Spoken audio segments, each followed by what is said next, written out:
죄와 사망의 법에서 절망하고 좌절하는 인간에게 성경은 하나님의 해결책 두 가지를 주셨습니다. 첫째는 로마서 8장 1절의 말씀으로 누구든지 그리스도 예수 안에 있는 자에게는 결코 정죄함이 없다는 것입니다. 또 하나의 해답은 2절의 말씀으로 그리스도 예수 안에 있는 생명의 성령의 법이 죄와 사망의 법으로부터 너를 해방하였다는 것입니다. 우리가 지금까지 공부해 온 것처럼 인간 안에는 육신과 성령이 서로 대립하고 갈등하며 싸우고 있습니다. 누구든지 육신을 쫓는 자는 육신의 생각을 하게 되고 그 결과는 사망입니다. 반대로 영을 쫓는 자는 영을 생각하게 되고 그 결과는 생명과 평안, 영생인 것입니다. 문제는 무엇을 선택하느냐 하는 거예요. 내가 육신의 욕망을 선택하느냐, 영의 생각을 선택하고 따라가느냐. 내가 육신의 욕망을 선택하게 되면 계속해서 우리는 육신의 사람이 되고 절망하게 될 것입니다. 그러나 하나님을 선택하고 생명을 선택하고 그리고 성령님을 선택하면 그 영이 나를 지배하고 그래서 내가 영의 사람이 되고 생명과 영생과 평안을 누리게 될 것입니다. 누구든지 예수님 알기 전에는 하나님을 알 수 없습니다. 예수님 없이 하나님을 절대로 알 수 없어요. 그러니까 예수님이 빠진 하나님은 미신이고 그것은 성경이 말씀하는 하나님일 수가 없는 거예요. 따라서 예수님 알기 전에는 우리 안에 있는 이 두 가지의 법 가운데 육신의 법이 나를 지배하는 겁니다. 그래서 마음에는 선을 원하지만 선을 행할 능력이 없기 때문에 예수님 믿지 않는 상태에서는 계속해서 죄의 법이, 율법이, 세상의 법이, 육신의 법이 나를 강력하게 장악하고 지배하는 겁니다. 그러나 반대로 예수님을 영접하게 될 때 전혀 다른 현상이 일어나게 되는 거예요. 내 안에 있는 육신의 법이 힘을 잃어버리기 시작하고, 옛날에는 그것이 나를 지배하고 끌고 다녔는데 이제는 이상하게도 내 안에 있는 육신의 법이 무력해지고 힘을 잃게 되면서 상대적으로 생명의 법이 세력을 얻고 힘을 얻게 되고, 그래서 내 안에서 생명의 법이 활동하고 역동적으로 그렇게 활동하게 되면서부터 나도 모르는 사이에 생명의 법이 나를 지배하게 되는 것입니다. 그래서 로마서 8장 9절의 말씀입니다. 만일 너희 속에 하나님의 영이 거하시면 너희가 육신에 있지 아니하고 영에 있나니 누구든지 그리스도의 영이 없으면 그리스도의 사람이 아니니라. 예수님 믿게 되면 어떻게 되느냐? 하나님의 영, 성령이 내 안에 들어오신다. 그래서 하나님의 성령이 내 안에 들어오시면 그때 어떤 현상이 일어나느냐? 죄에 지배당하고 죄에 끌려다니던 인생이 죄가 끌고 다니던 그 힘이 약해지고 무력화되기 시작하는. 그래서 내가 더 이상 육신에게 지배당하고 끌려다니지 않게 되는 것입니다. 하나님의 영이 우리 안에 거하게 되면 나도 모르는 사이에 육신에 있지 아니하고 영에 있게 되는 것입니다. 내 안에 있는 하나님의 생명과 성령이 힘을 얻게 되는 것입니다.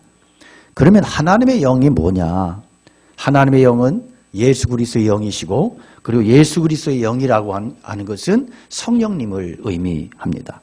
하나님의 영 속에는 생명이 있어요. 그래서 생명의 영이신 성령님이 내 안에 들어오시면서 내 안에서 어떤 일이 일어나느냐? 죽음의 역사가 무력화된다. 그래서 죽을 몸도 살리시리라 말씀합니다. 죽을 몸이 살아나는, 절망이 사라지고 소망이 생기고 육신의 탄식에서 하늘의 능력으로 변화받고 죽음이 사라지고 부활의 능력이 임하게 되는 것입니다. 원래 인간이 창조될 때 하나님의 성령으로 생명으로 인간이 창조됐습니다. 창세기 2장 7절에 보면 여호와 하나님이 흙으로 사람을 지으시고 생기를 그 코에 불어넣으시니 사람이 생명이 된지라 그랬어요. 하나님이 최초 인간 만드실 때 두 가지의 재료를 쓰십니다. 첫째는 흙이에요. 이 흙은 이제 물질이죠. 이 물질이 육체를 구성하고, 그래서 하나님이 흙으로 사람 지으시고 나서 그 코에 생기를 불어 넣어 주십니다. 그래서 이 생기가 하나님의 영, 하나님의 생명입니다. 그래서 하나님은 당신의 생명을 흙덩이에게 불어넣으셨어요. 그래서 사람이 되었다. 그래서 하나님의 생명과 흙이 결합해서 그래서 사람, 인간이 되었습니다. 이것을 성경이 사람이 생명이 된지라 그랬습니다. 생명, living soul, 살아있는 정신, 살아있는 혼, 이것이 인간이다. 그렇게 말씀해요. 따라서 인간은 물질로만 되어 있지도 않고 동시에 영으로만 되어 있지도 않습니다. 물질과 영이 절묘하게 결합이 돼서 연결돼서 하나님의 생명으로 지음받은 거예요. 이게 인간이에요. 그래서 우리는 하나님의 생기를 가지고 있기 때문에 하나님과 교제할 수 있고 그것은 내 안에 하나님의 영, 생명이 있기 때문에 그런 거예요. 그러나 문제는 뭐예요? 하나님의 생기로 지음받은 인간이 사탄의 꼬임에 빠짐으로 타락하게 되었다. 따라서 인간은 사탄의 자식이 되었고 죄의 노예가 되었고 사망에 이르는 존재가 되고 말았어요. 인간이 사탄을 선택했기 때문에 인간과 하나님과의 관계가 끊어져 버리고 따라서 인간은 육체와 정신만 가지고 그렇게 살게 된 겁니다. 하나님의 생명이 없는 인간에게 죽음이 왔어요. 타락한 인간은 하나님과 아무런 상관없는 존재가 됐고 하나님과 교제할 수 없는 아예 하나님이 지워져 버린 하나님이 포맷돼 버린 그래서 날아가 버린 그런 상태가 된 거죠. 이렇게 구원을 상실한 채 멸망과 저주에 처한 인간을 구원하시기 위한 그 하나님의 처방이 뭐냐? 갈보리 십자가 예수 그리스도 대속의 사건입니다. 예수님의 십자가는 사망이 생명으로 멸망이 구원으로 바뀌어진 교환된 장소입니다.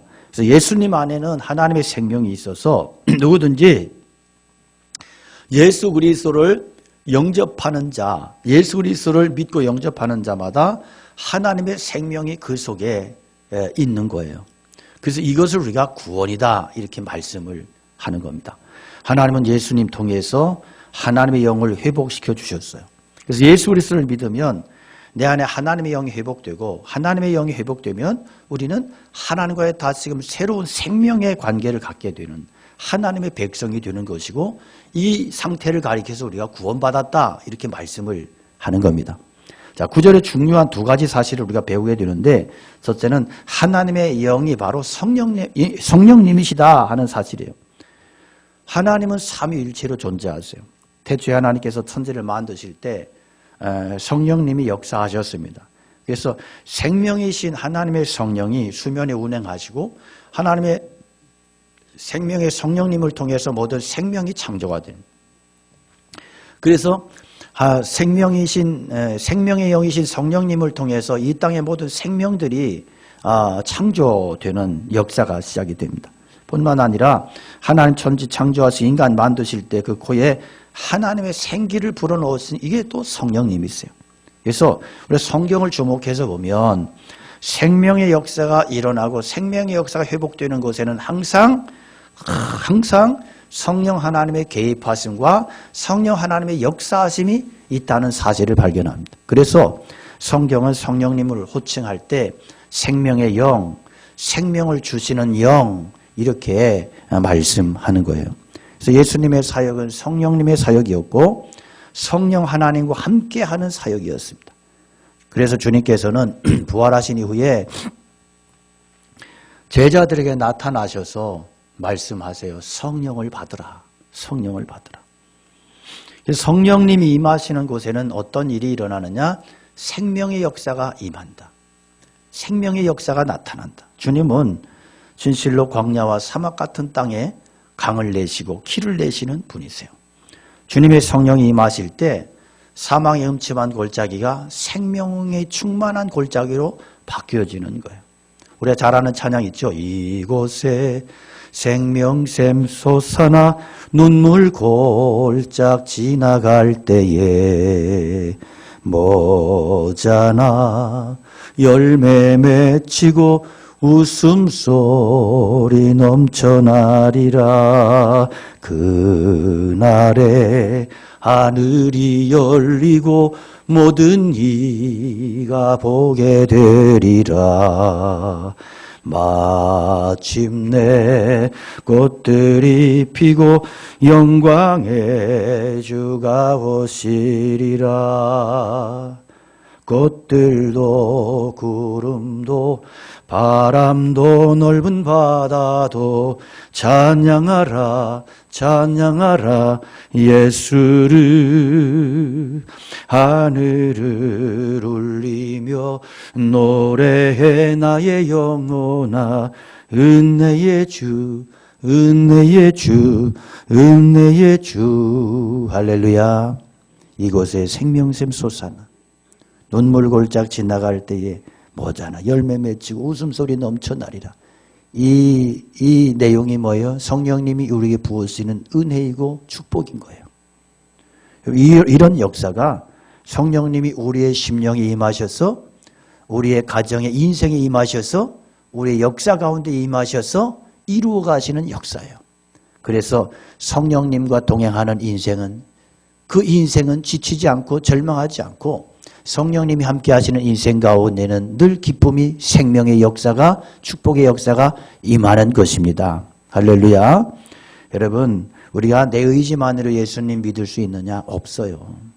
내 의지만으로 예수 믿을 사람은 아무도 없습니다. 그러나 성령님이 그의 심령에 찾아오시면 예수님을 믿게 되는 거예요. 그리고 우리가 내가 예수를 믿는다는 말보다 더 정확한 표현은 예수님이 하나님의 은혜로 내가 내 안에서 예수님이 믿어지는 거예요. 이 구원의 역사예요.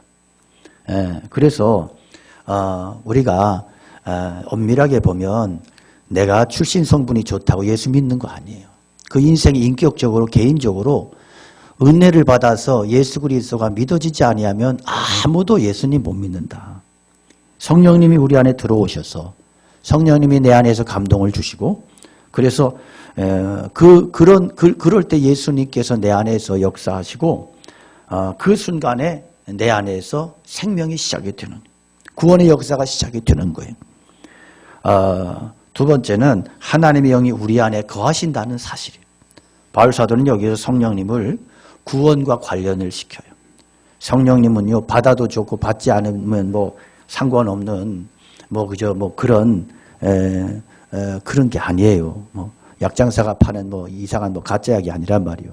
반드시 받아야 한다. 그리고 성령님이 없으면 구원받은 자가 아니요. 9절에 누구든지 그리스도의 영이 없으면 그리스도의 사람이 아니니라.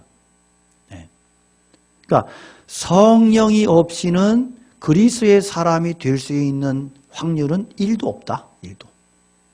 초대교회는요 성령의 역사가 활발했어요. 능력이 나타나고 각종 성령의 은사가 눈에 보여지고 나타났어요. 엄청난 역사들. 그래서 바울 사도는 이 성령의 임재 사건을 구원의 증거로 봤어요. 그러니까 거룩한 하나님의 영이 임했다. 이 말은 그 공동체를 그 속에 있는 개인을 하나님께서 받아주셨다. 구원의 식구로 구원의 반열에 그렇게 들여보내주셨다는 그 증거가 되는 것입니다. 그런데 우리에게 두 가지의 문제가 발생을 해요. 우리는 우리 안에 있는 성령님을 잘 인식하지 못한다는 거예요. 그러니까 그래서 이제 확신 없는 신앙생활을 하는 거예요. 예. 그래서 어떤 때는 좀 성령님이 잠깐 왔다가 방문하셨다가 또 떠나가신 것 같고 막 이래. 그러니까 헷갈려.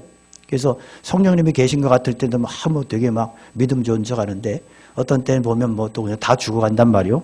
근데 우리가 기억할 것이 뭐냐. 우리의 느낌과는 상관없이 성령님이 예수 믿는 자들 안에 거한다고 하는 것은 이것은 내가 믿건 말건 상관없는 사실이다. 팩트다. 그래서 성경의 명백한 증거는 뭐냐면 성령님은 예수 믿는 자들 안에 거하신다. 이걸 내가 느끼느냐 못 느끼느냐는 내 감정을 가지고 이야기하지 말라는 거예요. 9절에 누구든지 그리스도의 영이 없으면 그리스도의 사람이 아니다. 분명하게 말씀해요. 예나 지금이나 성령을 체험으로 구하려고 하는 그런 경향 때문에 바울 사도께서 고린도 교회를 향해서 이렇게 말씀합니다.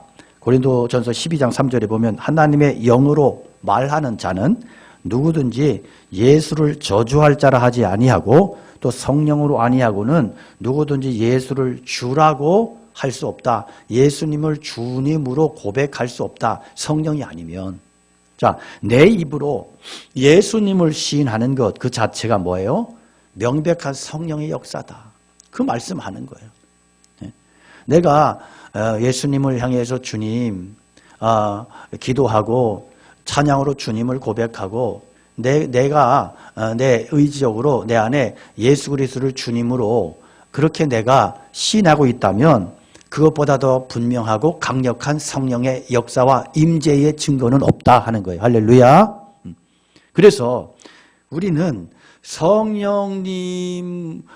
성령님을 우리가 성령님이 내 안에 계시느냐 안 계시느냐 이건 내가 이것 가지고 고민할 일이 아니다. 우리는 다만 성령의 충만함을 기도할 뿐이에요. 성령의 충만함을. 그래서 성령님의 존재를 의심할 필요가 없다. 내가 예수님을 구주와 주님으로 고백하고 있다면, 내가 하나님을 나의 아버지라고 부르고 기도하고 있다면, 예배한다면 내 안에 성령님이 계심을 확신하셔도 좋다. 확신하며 사시라는 거예요. 할렐루야. 그다음에 성령님의 지배를 받는다 그러는데 우리가 늘 헷갈리고 힘들어하는 건 뭐냐면 여전히 죄의 욕구가 강하더라. 그러니까 남자들 같으면 교회에서 막 그 은혜를 받아서 막 기도했어 막. 그런데 거리에 가다가 막 너무 이쁘고 아름답고 멋있고 막 그런 여자가 지나가면 또 눈 돌아가. 이게 말이요. 그 뭐 성령의 충만하면 이게 눈이 안 돌아가야 되잖아. 아무런 생각도 없고 그냥 뭐 나무 토막이 움직이고 있네? 뭐 이렇게 보여야 되는데 이 여전히 여자로 보인단 말이에요. 이게 왜 이러냐? 대화하고 싶고 막 이런 이상한 생각이 들어가고 막 장사하다 보면 막 성령이 충만할 때는 막 정말 정직하게 막 할 것 같은데 장사하면서 또 거짓말 한단 말이야. 믿지고 판다 그러면서 30% 남기고 이런단 말이야. 이게 여전히 죄의 욕구가 강해. 그래서 10절에 보면 몸은 죄로 말미암아 죽은 것이나 11절에 죽을 몸 이렇게 말씀하고 있어요. 그러니까 역설적으로 그렇기 때문에 오히려 우리 안에 어떤 일이 일어나 부활에 대한 은혜에 대한 소망이 더 강렬해지더라. 영은 의로 말미암아 살아있는 것이니라. 10절에 11절에 그의 영으로 말미암아 너희 죽을 몸도 살리시리라. 그러니까 죽을 몸을 입고 있는 우리에게 필요한 것은 뭐냐? 계속해서 육의 생각이 아니라 영의 생각을 따라서 사는 거예요. 죄는 여전히 강력해. 내가 은혜 받는다고 죄의 세력이 죄의 유혹이 나에게서 상관없어지는 게 아니야. 이건 여전히 이 시스템은 여전히 작동해. 그러나 중요한 것은 뭐냐 하면 죄 때문에 절망할 수 없고 이제는 더 이상 죄의 유혹이 내 눈앞에 있지만 더 이상 죄의 유혹을 따라 죄를 따라 그렇게 굴복하며 살지 않는다는 거예요. 죄 때문에 사형 판결을 기다리고 있는 곤고한 불신자들과 죄에 노예되어 사는 자들과 죄와 싸우면서 그 앞에서 생명을 기다리고 있는 그런 해방된 신자의 성도의 삶이 어떻게 같을 수 있느냐는 거예요. 할렐루야. 10절에 보십시오. 또 그리스도께서 너희 안에 계시면 몸은 죄로 말미암아 죽은 것이나 영은 의로 말미암아 살아있는 것이다. 2000년 전에 계셨던 그 예수님은 내 안에 들어오실 수 없어요. 따라서 그 예수님은 부활하시고 승천하셔야만 되고 다시금 하나님의 영으로 성령으로 우리들 가운데 찾아오시고 임하시는 거, 이게 오순절의 사건인 거예요. 오순절 사건을 경험하면서부터 제자들이 달랐습니다. 예수님과 함께 3년을 쫓아다녀도 아무것도 할 수 없었던 그들이 성령님이 강림하시고 임재하심으로 인하여 그들이 말할 때 엄청난 역사들이 일어나요. 그들이 말할 때, 그들이 외칠 때 이전에는 지나가던 개가 웃었는데 이제는 앉은 병이가 일어나고 3,000명씩 회개하고 어찌할꼬 가슴을 치며 나뒹구는 역사들이 일어나더라. 죽은 자가 살아났다. 따라서 우리 안에 있는 죄의 법은 사라지고 우리 안에 있는 생명의 법이 살아나는 거예요. 예수 믿기 이전에는 세상의 것들이, 육신의 것들이 그렇게 좋아하던 사람도 예수님을 영접하면 이전 것들이 재미가 없어. 이전에는 죄의 유혹이 오면 탁 무너졌는데 이제는 싸움하는 거예요. 속에서 성령님이 응원해요. 너 지지 마라. 내가 너와 함께한다. 이겨라. 주의 성령님이 내 안에서 힘을 외쳐주시고 나를 지지해 주시는 거예요. 그러니까 죄에 대한 세력이, 매력이 내 안에서 힘이 점점 사라지게 된다. 육신의 법이 능력을 잃어버렸기 때문에 이런 역사가, 변화가 내 안에서 일어나는 거예요. 반면에 놀라운 사랑의 힘이 생겨나 사랑의 법이 내 안에서 살아나는 거예요. 선을 행하는 게 재미가 있었죠. 기뻐져. 감격이 와. 때로는 투덜투덜대면서도 이상한 것은요, 여전히 예배 자리에 그래도 나와 앉아 있어. 여러분 신앙이 좋다고 뭐 생각하거나 착각하는 부인들이 남편을 굉장히 신앙을 얕잡아보는 경향이 있어요. 회개하시기 바랍니다. 그러니까 뭐 내 남편은 믿음이 없는 것 같아. 그러면서 그래도 참 신기한 것은 그래도 예배드리고 갈 때 보면 여전히 꾸역꾸역 나와 앉아 있다는 거예요. 그렇게 신랑들을 과소평가하지 마십시오. 그러니까 성령님의 역사가 여자들과 남자들은 좀 차이가 나요. 여자들은 막 이렇게 막 다 드러내고 막 속까지 다 드러내고 막 다 속을 뒤집어서 또 털어 막 그래가지고 막 자기가 막 믿음 좋은 척하지만 남자들은 믿음이 있어도 믿음 드러내지 않습니다. 절대 안 드러냅니다. 그러니까 그냥 꾸역꾸역 그 인간이 와서 예배에 나와 앉아 있다. 성령의 역사예요. 그 인간 안에 믿음이 있는 거예요. 그러니까 믿음 깜보지 말라고. 그리고 그 인간이 어떤 때는 뭐 술도 먹고 뭐 담배도 뭐 이렇게 못 피워 중독이 되면 그 쉽지 않아. 그러니까 술 마신다, 담배를 핀다. 그렇기 때문에 그 인간은 믿음이 없다. 이러면 안 돼. 술 마시고 때로는 담배를 펴도 그 인간이 믿음이 있어. 그러니까 그것 가지고 막 이렇게 막 흑백 논리를 해가지고 잡아떼고 이러지 말란 말이야. 그런데 그 인간이 그 술 마시고 담배를 피면서 기도하지 않겠어요? 내가 집사인데 내 끊어야 되는데 그러고 있지 않겠어요? 다른 거예요. 다른 거예요. 그러니까 자기 안에서 성령님의 끌림이 있어. 그래서 신앙을 포기할 수 없어. 그런데 이것이 계속해서 내 안에서 이전에는 죄에게 꼼짝 못했는데 이제는 은혜의 법에 의지해서 이제는 싸움하기 시작하더라. 생명의 역사가 그 속에서 일어나는 거예요. 우리 안에 하나님의 생명의 성령님께서 내 안에서 끊임없이 지지해 주시기 때문에 생명이신 성령님은 우리 안에서 그리스도의 형상을 이루도록 지속적으로 역사하세요. 응원하세요. 이끌어가세요. 하나님이 미리 하신 자들을 또한 그의 아들의 형상을 본받게 하기 위하여 미리 정하셨다. 로마서 8장 29절의 말씀이에요. 여러분 우리 개신교가요. 믿음의 교리를 너무 강조해가지고 그래서 성화에 대해서 변화에 대해서 부정시하고 수도원을 없애버린 것은 참 큰 유감이에요. 인간의 거짓된 의의에 대한 알레르기 반응 때문에 그래요. 그러니까 오죽하면 우리 개신교는 구교에 너무 대항해서 그런 알레르기 반응 때문에 기도하는 손도 바꿨잖아. 요거는 어디 손이야? 천주교 손이야. 이거는 개신교 손이야. 오죽 그 구교가 꼴 보기 싫었으면, 왜냐하면 구교는 너무 이게 인간의 거짓된 의의를 막 이렇게 드러내가지고 뭐 성아무개, 성 무슨 신부, 성아무개 뭐 이렇게 앞에다 다 거룩할 성자 막 세인트 S를 붙이고 그러니까 하나님 외에는 선하신 분이 없는데 그러다 보니까 너무 나갔어. 그러다 보니까 모든 걸 다 쓸어버리고 그러다 보니까 구원파 같은 게 생기는 거예요. 그러나 여러분 믿음의 원리는 어때요? 당연히 믿음의 원리는 우리를 하나님의 자녀로 삼을 뿐만이 아니라 우리 안에서 계속해서 어떤 일이 일어나요? 하나님의 형상을 이루기 위한 역사가 계속 있는 거예요. 이게 성령님이 우리 안에서 이루어 가시는 역사예요. 그러니까 이건 당연한 거 아니에요? 하나님의 자녀가 하나님의 형상을 담는 거 상식이잖아요. 당연한 거잖아요. 그리스도의 사람이 그리스도의 형상에 이르기까지 자라가야 되는 거 당연한 거 아니겠어요? 유감스러운 것은 오늘날 기독교가 대부분 말이요. 앞에 구원의 믿음만을 강조하고 뒷부분에 주님의 형상을 이루는 이 변화의 삶은 구원의 삶의 구원은 무시하거나 이렇게 강조하지 않는다는 거. 이게 참 이러다 보니까 신자들이 괴물신앙이 되는 거예요. 믿음이 좋은 것 같은데 삶은 엉망이고 이런 이중적인 모습이 있는 거예요. 여러분, 이것 때문에 오늘날 우리가 엄밀히 보면 개독교인이라고 욕을 먹는 이유가 여기 있지 않느냐는 거예요. 예수님은 산상수훈에서 뭐라 그래요? 내가 율법이나 선지자를 폐하려 온 줄로 생각하지 마라. 폐하려 온 것이 아니요 온전히 이루려 하고 왔다. 믿음은 율법을 더 완전하게 합니다. 율법은 진단만 해요. 깨닫게만 해요. 믿음은 뭐예요? 율법의 요구를 이룰 수 있는 능력인 거예요. 힘을 주는 거예요. 그래서 주님께서 너희 의의가 서기관과 바리새인보다 더 훌륭하지 않으면 낫지 못하면 결코 천국에 들어갈 수 없다.